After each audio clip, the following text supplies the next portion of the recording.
It was not. But let's get into our next match here. CM Punk gets his first win in 7 years in WWE. Regains his family bracelet in a strap match against Drew McIntyre. What do you guys make of CM Punk getting his first win in X amount of years against Drew McIntyre? I mean, this was a good match. This was a good match too. I mean, I know this was actually one of the better strap matches. And no, strap matches are like very hard to be entertaining because just the nature of them, touching the 4 turnbuckles and like you're literally dragging like what 250, 300 pounds while you're trying to tap the turnbuckle.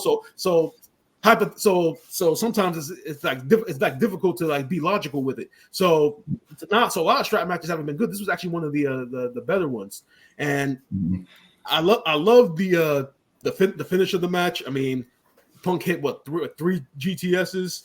And then before he hits the third one, takes the bracelet back. I mean, it was such an anticlimactic finish. Like if the feud were to end on that note, that would be the perfect way to end it. Especially when you think about the fact that the bracelet has been the centerpiece of the feud, hitting this finish and taking it back, and it really made you think like, well, he has the bracelet back now, so how can they up the ante? Because realistically, Punk doesn't need to fight Drew anymore. Destroyed the bracelet, put it in his mouth, and kick the fuck out of him. I guess that's the. That was a nice touch. I mean, if you're gonna up the ante, then going into Raw, I mean, that was the perfect way to up the ante. Now it has to be Hell in a Cell. Okay, you can't. Don't do a street fight. Don't do it like it's personal enough now where it has to go in Hell in a Cell. But it was a great strap match, and once again, Punk comes out healthy, so everything's good. That's a win in itself. It's a win in itself. Yeah, we gotta get once we get to the end of the year, I'll let that go. But he makes it to the end of the year. Matter of fact, scratch that. If he makes it to WrestleMania, if we get to WrestleMania, I'll drop that. Putting a lot of pressure on the Punkster. Yeah. But no, I thought this match was pretty good. I like the psychology behind it. I liked a lot of the stuff that they were doing in the match. When Drew set up the chair in the corner and then CM Punk just ran and he came into the chair. So all those little mannerisms. The finish was a little overkill in my opinion because it's just like, I understand CM Punk had to get the definitive win, but it's like that. I didn't think that was good for Drew, who has been trying to get back into winning graces. But no, CM Punk got the win. I thought it was a great match overall. Very physical match, strap match. I always think about The Rock and Billy Gunn at SummerSlam. It was one of those. No, was that Fully Loaded? Long time ago. I think about that strap match. The Rock, I believe in Triple H had a strap match at some point. Just think about what Brian was saying with the overall strap matches. One that comes to mind right off the bat is Eddie Guerrero versus JBL. 2004 Great American Bash. I remember that one. So you just get these type of strap matches that are just which is CM Punk's specialty. They said that on air. He's been in multiple strap matches. Good to see him get the win, get out unscathed. I thought everyone looked good in this match. But yeah, CM Punk got the win, man. I like that. He won Raw's coveted top title, the bracelet back. For a hot second. Yeah, for 24 hours. The first 3-time bracelet holder. I mean, I'm pretty sure it wasn't the real bracelet, but yeah. No, there's no way. It's the real one. So I was confused because I was thinking about Punk's old strap matches, but like, has the strap match always been with the whole touch the 4 rings? Haven't there just been matches where they're just strapped in and they just beat the crap out of each other? I remember specifically. I remember it was the Great American Bash. I think Randy Orton had a match against Dusty Rhodes, and it wasn't a strap match. It was a Texas Bull Rope match, but the same concept. And it was pinfall. So sometimes they do it. It's all just, I guess it's just selective booking. So that's why I was wrote, because in AEW when what was it, Daniel Bryan and what's his name?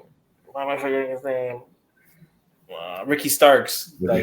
Yeah, and like even when Punk and MJF did it, didn't they just beat the crap out of each other? That's why when I saw the 4 things, I was like, I don't remember strap matches being like that, but I was like, maybe this is like the original strap match like concept. So, but They also made it seem like they were gonna have to like drag the other person around with them when the strap was plummeting. It literally goes to every Yeah, Oh, yeah, I thought that was, they could just walk yeah, that was around? kind of.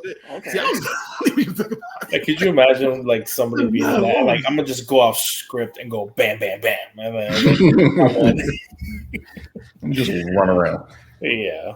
Oh no, but I thought it was a pretty good match, man. Yeah.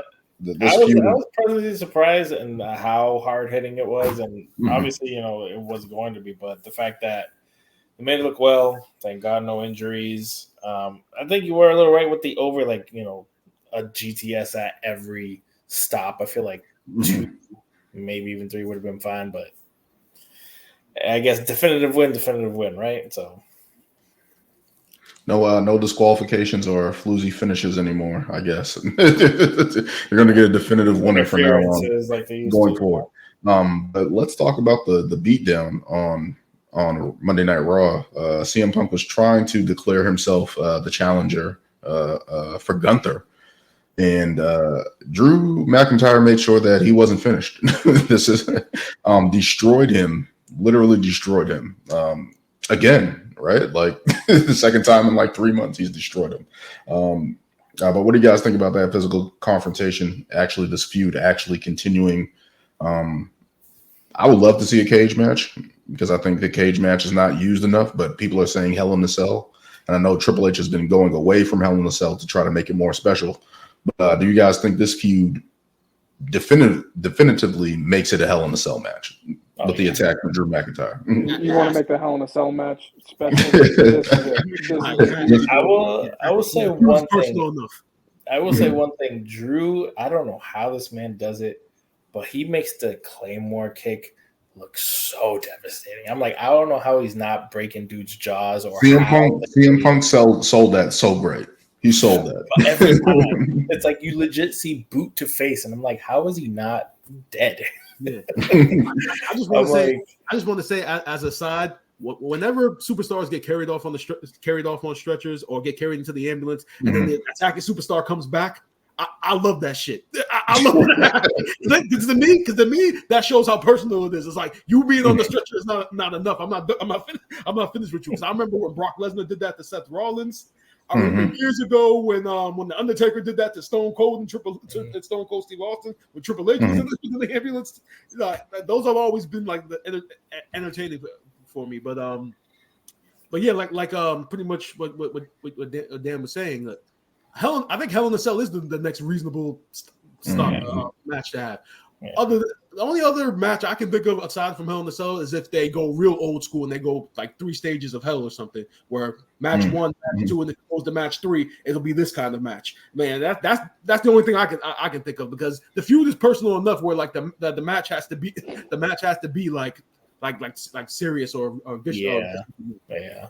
I've been one of those matches in a long time. And they ain't gonna do no Inferno match or nothing, or something like that. The Kane and Undertaker are not involved. Jesus Christ. The Kane and Undertaker are not involved, but the 3 stages of hell. I always think about Triple H and Shawn Michaels, the 3 stages of hell, and then there was Triple H and Austin that did it at No Way Out, I think 2001. But ultimately, it's just like, yep, the Hell in a Cell's right there, man. They've been waiting for it. Bad Blood's right there, where they ushered in the Hell in a Cell. It would only make sense for that to happen. So we'll see what happens with that in the next couple of weeks. Let's just hope the cell isn't red. Oh, no. No. We don't need that. That's the only thing I want them to get rid of the damn red cell. Just bring back a normal cell. Just don't do it. WWE, don't do it. Just put the silver cell. We don't have to spray it. That red cell is dead. I think the last match they had, I think what was that? Edge and Finn Balor. I think that was the last one I remember. That they had the original cage back. So the red cage split his head open with that chair or whatever. Yeah, I know. Yikes. A ladder. Match was supposed to be whatever it was. Yeah, match was supposed to be longer too. Damn. Jesus. But of course, Edge getting another 40-minute match. But let's keep moving on here.